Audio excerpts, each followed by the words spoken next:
Hello दोस्तों, मेरे YouTube channel में आप सभी का बहुत बहुत स्वागत है। होप आप सभी खुश होंगे, हैप्पी होंगे, एंजॉय कर रहे होंगे अपनी लाइफ में। आपका जो इतना सारा प्यार हमें मिल रहा है उसके लिए बहुत बहुत thank you thank you thank you. आप सभी लोग इसी तरीके से तरक्की करते रहें, अपनी लाइफ में सफलता प्राप्त करते रहें और ईश्वर आपको बहुत सारा धन संपत्ति, मान सम्मान, रिश्ते और प्यारे प्यारे दोस्त आपको इसी तरीके से मिलते रहे और हमारी प्यारी सी वीडियो भी आप तक पहुँचती रहे। जो भी लोग नए हैं चैनल के अंदर, सब चैनल को सब्सक्राइब जरूर कर ले और अपने डी को शेयर करें, क्योंकि जो चीज़ हमारी शेयर होती है, जो चीज़ हम दूसरों को बांटते हैं, वही चीज़ हमारे पास अबंडन मात्रा में होकर मिलती है। चाहे वो पैसा है, धन है, रिश्ते हैं, संबंध है, प्यार है, द्वेष है, घृणा है, नफरत है या अन्य किसी प्रकार की जो भी ऊर्जाएं हम ईश्वर को भेजते हैं या दूसरे अन्य लोगों को भेजते हैं, ईश्वर उसी की ऊर्जा को मल्टीपल करके आपके पास भेजना शुरू कर देता है, क्योंकि ईश्वर वही देता है। क्योंकि भगवान से कभी मांगना है तो ये चीज ध्यान रखें कि हम उसे दे क्या रहे हैं, लोगों को हम क्या दे रहे हैं, क्योंकि ईश्वर भी वही चीजें आप तक पहुंचाएगा जो आप दूसरों को दोगे। क्योंकि भगवान कभी भी देता नहीं है, वो आपको रिटर्न करता है, किसी भी चीज को वापस लौटाता है। और जो चीज आपको चाहिए वो ही देनी शुरू कर दें, ताकि आपके पास अच्छी अच्छी एनर्जी ईश्वर की आपके पास पहुंचे। और जो भी लोग वीडियो पे कमेंट्स करते हैं तो जिनकी लाइफ में बदलाव आ रहा है वीडियो देख के, तो वीडियो पर 4 टाइम 1 1 1 1 जरूर प्रेस करें, ताकि आप ईश्वर की शक्ति के साथ अलाइन हो सके। 10 मिनट का मेडिटेशन जरूर अपनी लाइफ में अपनाना शुरू कर दें। एक दीपक जलाएं, 5 एलिमेंट्स को आप एक्टिव करें और आप मेडिटेशन करना शुरू करें। अब मैं आगे बताने जा रही हूँ कि अपनी भलाई के बारे में सोचना और स्वार्थी होने में क्या फर्क होता है। ये दोनों ही शब्द बहुत जरूरी हैं, इनके अंदर का आपको डिफरेंस पता होना। स्वार्थी होना जो होता है वो एक तरह से नकारात्मक ऊर्जा होती है, क्योंकि स्वार्थ क्या होता है, वो अपने आप से प्रेम करना सिखाता है, अन्य से प्रेम करना नहीं सिखाता है। और यह हमें धीरे धीरे बर्बादी के भाव लाना शुरू कर देता है, क्योंकि जब हमारे अंदर स्वार्थ आना शुरू हो जाता है, हम सिर्फ सेल्फिशनेस हो जाते हैं, तो हम सिर्फ अपनी भलाई सोचते हैं, हम दूसरों की भलाई नहीं सोचते हैं। और वही भाव एक दिन जाकर आपको एक बर्बादी के स्टेज पर खड़ा कर देता है, आपको ऐसी जगह पर, ऐसी परिस्थिति में डाल देता है जहां पर आपको निकलना बड़ा मुश्किल हो जाता है। तो यह रिश्तों को भी तोड़ता है, यह आपके जो मूल्य होते हैं यह उनको भी धीरे धीरे घटा देता है। इसलिए मूल्य बनाना और घटाना ये सिर्फ आपके हाथ में है। तो स्वार्थ होने का मतलब यही होता है कि स्वार्थी व्यक्ति पाने और खोने के सिद्धांत पर विश्वास करता है। दूसरी ओर जब भलाई की चिंता करना उचित होता है, अब भी हम किसी भी भलाई के बारे में सोचते हैं, तो जैसे ही हमने भलाई का भाव अपने अंदर क्रिएट किया, ईश्वर की शक्ति आपके अंदर आनी शुरू हो गई, उस परमात्मा के साथ आप जुड़ना शुरू हो गए, क्योंकि ईश्वर आपके अंतरात्मा में ही विराजमान होता है, वो कहीं और विराजमान होता ही नहीं है।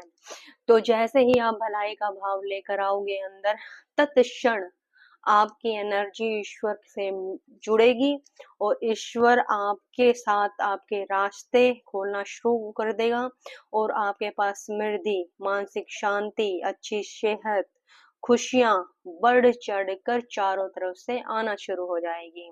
अपनी भलाई चाहने वालों की जो भावना होती है वो आपको जीत का विश्वास दिलाती है, मतलब आप जीत की तरफ बढ़ना शुरू कर देते हैं। दोनों ही चीजें अपने आप में अलग अलग हैं। तो सबसे पहले यही है कि अपने अंदर स्वार्थी भावना अगर अभी तक आप यूज कर रहे थे, उपयोग कर रहे थे, तो आज से ही जब भी ये वीडियो आपके सामने आई है तो ईश्वर ने कुछ समझाने के लिए ही आपके पास इस वीडियो को भेजा है। तो जल्दी जल्दी से जिन लोगों के अंदर स्वार्थी भावना थी और वो अब आज से उस भावना को खत्म कर रहे हैं, तो फटाफट से 4 टाइम 1 1 1 1 जरूर टाइप करें और ईश्वर से बोले थैंक यू यूनिवर्स मुझे सही रास्ता दिखाने के लिए। जल्दी जल्दी से लिखें, वीडियो में आगे बढ़ते हैं और वीडियो को जल्दी जल्दी शेयर कर दें अपने यारों दोस्तों को, जितने भी आपके डियरेस्ट पर्सन हैं उनको, ताकि उनके अंदर भी अच्छा भाव उत्पन्न हो सके। अब मैं एक स्टोरी के थ्रू आपको इस चीज को बताना चाहूंगी कि हमारे अंदर केकड़ा स्वभाव नहीं होना चाहिए। क्रब मेंटेलिटी। ईर्ष्या उस बाघ की तरह होती है जो न केवल अपने शिकार को बल्कि उस हृदय को भी चीर डालती है जिसमें यह बसती है। केकड़ा स्वभाव का मतलब क्या है? क्या आप जानते हैं कि यदि आप केकड़े को किसी खुले हुए बक्से में डाल देते हैं तो भी वे बक्से में ही रहेंगे। केकड़े रेंगते हुए आसानी से बाहर निकलकर आजाद हो सकते हैं, लेकिन उनकी जो फितरत होती है, जो उनका सिद्धांत है, जो उनका स्वभाव है, वो उनको रोकता है। कैसे? क्योंकि जब एक केकड़ा जो होता है वो रेंग कर बाहर निकालने की कोशिश भी करता है तो दूसरे उसके पैरों को पकड़कर खींच लेते हैं नीचे की तरफ। इसी तरह से कोई भी केकड़ा बाहर नहीं निकल पाता और वो सभी आजादी के लिए लड़ते लड़ते ही और वहां पर मर जाते हैं और मतलब खत्म हो जाते हैं। ईर्ष्या करने वाला व्यक्ति भी उसी तरीके से होता है। जो ईर्ष्या करने वाले लोग होते हैं उन पर यही बात लागू होती है। वे जीवन में कभी आगे नहीं बढ़ते हैं, वे दूसरों को बढ़ने भी नहीं देते हैं। उनके अंदर जलन की भावना इस तरीके से अपना घर करके रखती है कि वो अब जो उनका स्वाभिमान होता है वो धीरे धीरे धीरे धीरे कमजोर होना शुरू हो जाता है और उनके लक्षण भी आपको सामने से नजर आएंगे। आपको काफी बार आप देखते हो कि आप कहीं से आपके चाहे कोई रिश्ते में है या आपका कोई नॉन पर्सन है या कोई ऐसा पर्सन भी आपको नजर आएगा जिसको आप जानते नहीं है, लेकिन कुछ काम आपको उसके साथ पड़ा है। लेकिन आप देखोगे कि जैसे आप किसी अच्छी बात को करते हैं या आप अपनी बताते हैं कि मेरा ये कार्य हो गया है, तो उनके अंदर एक अलग तरीके से वो कमेंटिंग करते हैं। उससे आपको जाहिर हो जाता है कि ये व्यक्ति हमसे जलन उसको महसूस हो रही है। काफी बार हम कुछ अपने घर के अंदर अच्छा लेकर आते हैं तो काफी बार हमारे पड़ोसी भी ऐसे होते हैं जो देखकर उससे ईर्ष्या करना शुरू कर देते हैं कि ये कोई 2 नंबर का कार्य कर रहा होगा या कुछ इनके पास कहीं से पैसा लग गया होगा या कहीं चोरी से कोई पैसा आ गया होगा या कुछ किसी के साथ सेटिंग हो गई होगी।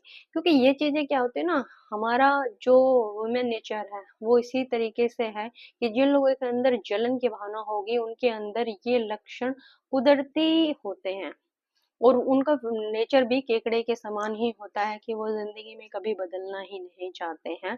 वो हमेशा लोगों को देखकर, उनको आगे बढ़ते हुए देखकर अपने अंदर जलन महसूस करते हैं, ईर्ष्या महसूस करते हैं। इसलिए कभी भी आपको इस तरीके का नेचर अपना नहीं बनाना है क्योंकि यह एक सर्वव्यापी दुर्गुण है। मतलब ऐसे लोगों से लोग कोई बात करना भी पसंद नहीं करते हैं जल्दी से। वो सोचते हैं कि इनको अपनी खुशी ना बांटी जाए क्योंकि उन्हें कहीं ना कहीं उस खुशी की नजर लगने का आशंका रहती है। जलन की भावना ऐसी होती है कि वो राष्ट्रीय चरित्र का हिस्सा भी बन जाती है। जैसे हमारे पाकिस्तान और भारत का, क्योंकि पाकिस्तान भारत को देखकर उन्नति करते हुए देखकर उसको खुश नहीं हो रहा है और वो इस तरीके के आतंकी विवाद हमारे देश में पैदा कर रहा है। इसी तरीके से जो हमारा देश है उसको कोई फर्क नहीं पड़ता क्योंकि हमारा देश कभी भी किसी से जलन महसूस नहीं करता है। वो अपने कार्य प्रणाली पर कार्यरत है। जो उसका एजेंडा है उसको उसने पूरा करना है। उसने अपने देश को बनाना है, अपने देश की कैसे तरक्की हो सकती है, विकास हो सकता है। उसी तरीके की कार्य सूची, एक कार्य प्रणाली हमारे देश में हमारे प्रधानमंत्री और हमारे अ, जो हमारे गृह मंत्री जो होते हैं उनके द्वारा लागू हो रही है, रक्षा मंत्री द्वारा लागू की जा रही है। तो चाहे कोई हमसे कितना भी द्वेष कर रहा हो, हमें उस बात का कोई फर्क नहीं पड़ता है। आगे चलते हैं। अब हम जानना चाहेंगे कि खुला दिमाग क्या होता है और खाली दिमाग क्या होता है। अब इसमें भी आपको डिफरेंस समझ में आएगा। जो खुला दिमाग होता है और खाली दिमाग में सिर्फ एक ही अंतर होता है। खुला दिमाग लचीला होता है, फ्लेक्सिबल होता है और वो उसके अंदर इतने सारे गुण व्याप्त होते हैं कि वो किसी भी विचार को सोच समझकर स्वीकार और अस्वीकार करता है। लेकिन खाली दिमाग क्या करता है? आपने देखा होगा खाली आदमी को क्या है, उसको अच्छी बातें बता दो तो भी वो अंदर ले जाता है और बुरी बातें बना दे वो भी अंदर ले जाता है। लेकिन क्योंकि उसके अंदर डिसीजन पावर जो होती है वो बहुत वीक होती है उसकी, उसको जांचने परखने की क्षमता नहीं होती है। तो खाली दिमाग कभी भी के अंदर कभी भी अच्छी और बुरी बातें भरी जा सकती हैं, वह बिना जांचे परखे कुछ भी स्वीकार कर लेता है। तो कभी भी अपने आप को इस तरीके से आप पड़ताल भी कर सकते हो कि क्या आपका दिमाग उस तरीके का तो नहीं है, आपका दिमाग किस तरीके का है, खुला दिमाग है या आपका खाली दिमाग है। आगे बढ़ते हैं। अब हम बताएंगे एक स्टोरी के माध्यम से कि हम जैसा देखना चाहते हैं चीजें वैसी नहीं होती हैं। चीजें कैसी होती हैं, जैसे आपको दिखती हैं, मतलब आपके खुद का नजरिया कैसा है, आपकी खुद की व्यवहार कैसा है, सामने वाले लोग वैसे ही आपको नजर आते हैं। एक बुद्धिमान व्यक्ति की कहानी मैं बताना चाहूंगी, जो अपने गांव के बाहर बैठा हुआ था। एक यात्री उधर से गुजरा और उसने उस व्यक्ति से पूछा, इस गांव में किस तरह के लोग रहते हैं, क्योंकि मैं अपना गांव छोड़कर किसी और गांव में बसने की सोच रहा हूँ। तब उस बुद्धिमान व्यक्ति ने पूछा, तुम जिस गांव को छोड़ना चाहते हो उस गांव में कैसे लोग रहते थे।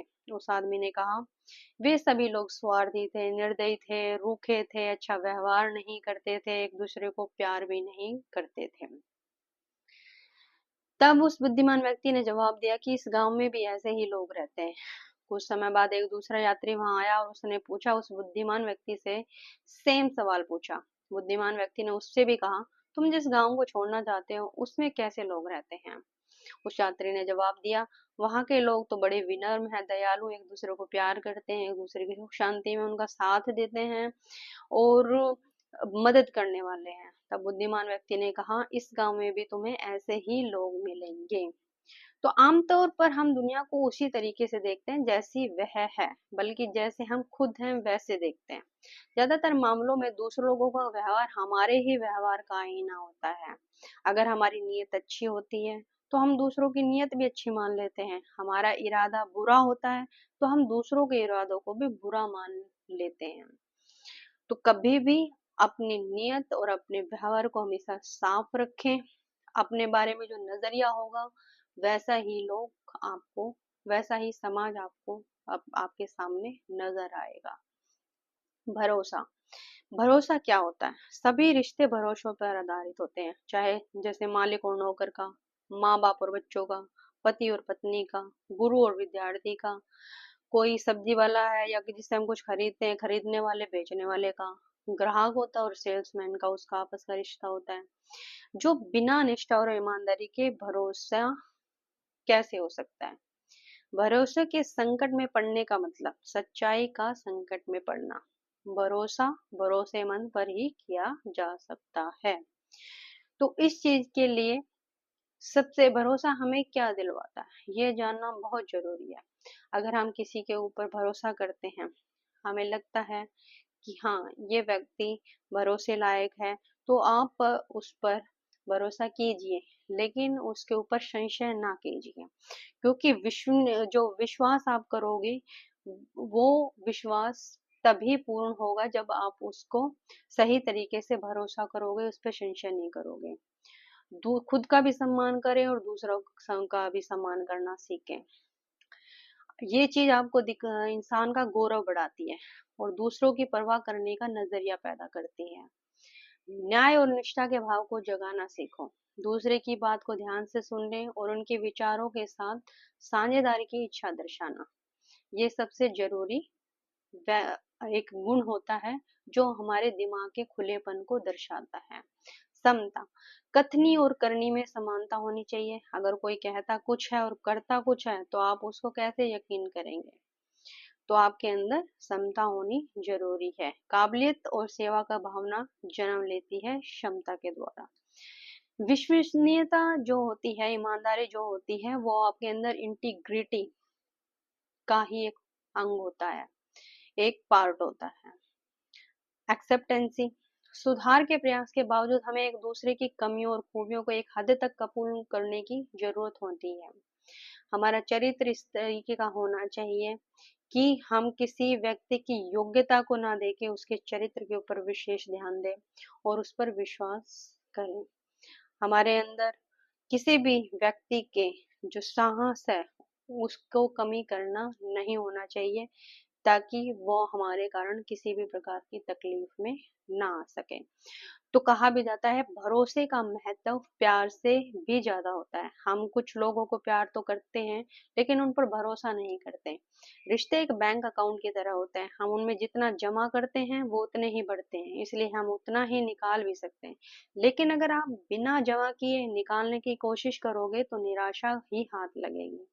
कई बार हम महसूस करते हैं कि हमने ज्यादा निकाल लिया, मगर सच्चाई तो यह होती है कि हमने बहुत कुछ जमा ही नहीं किया और हम सोचते हैं कि हमें वो चीज ज्यादा मात्रा में मिले। तो सबसे पहले अपने अकाउंट को बढ़ाइए, अपने अकाउंट के अंदर वो जमा करना शुरू कीजिए, जिससे आपके रिश्तों के अंदर तनाव कम होगा, आपकी सेहत खराब नहीं होगी, आपके जो लेक ऑफ कम्युनिकेशन होता है उसमें सुधार आएगा, आपका आत्मविश्वास दृढ़ होगा, बढ़ेगा। आपके जो चिड़चिड़ापन है वो दूर हो जाएगा, जिससे जैसे आप इरिटेट होते हैं छोटे छोटे बातों पे, किसी भी रिश्ते से इरिटेट होने शुरू हो जाते हैं, वो दूर हो जाएगा। आपका क्रोध का जो लेवल होगा वो कम हो जाएगा, आप क्रोध नहीं करोगे। आपका जो दिमाग होता है, जो क्लोज माइंडनेस का आपकी प्रवृत्ति होती है, वो ओपन माइंड पे चली जाएगी। किसी के बारे में पूर्वाग्रह ना बनाएं, प्रीजस्टिक्स ना करें, पहले जांचे पढ़ते और उसके बाद कुछ क्षण उसे दें, कुछ समय उसको दो, उसके उपरांत ही किसी के बारे में धारणा बनाएं।